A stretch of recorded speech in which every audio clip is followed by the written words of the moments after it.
வணக்கம் நேயர்களே. இன்று ஜூன் 28, 2026 ஞாயிற்றுக்கிழமை. நோர்வே தமிழ் முற்றச் செய்திகளுடன் கதிர்.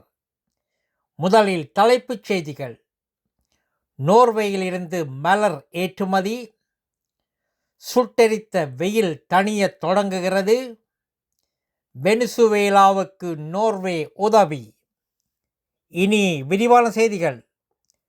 நோர்வேயிலிருந்து மலர் ஏற்றுமதி. 100 ஆண்டுகளுக்கு பிறகு நோர்வே மீண்டும் மலர் ஏற்றுமதியை தொடங்கியுள்ளது. தெற்கு ஐரோப்பாவில் பருவம் முடிந்த நிலையில் நோர்வேயில் மலரும் பயோனியர் மலர்களுக்கு நல்ல வரவேற்பு கிடைத்துள்ளது. சுட்டெரித்த வெயில் தணிய தொடங்குகிறது. தென்கிழக்கு நோர்வேயில் திங்கட்கிழமை முதல் வெப்பம் குறைய தொடங்குகிறது. 30 பாகையை தாண்டியிருந்த தட்ப வெப்பம் 20 முதல் 25 பாகையாக குறையும் என வானிலை ஆய்வகம் தெரிவித்துள்ளது. வெனிசுவேலாவுக்கு நோர்வே உதவி.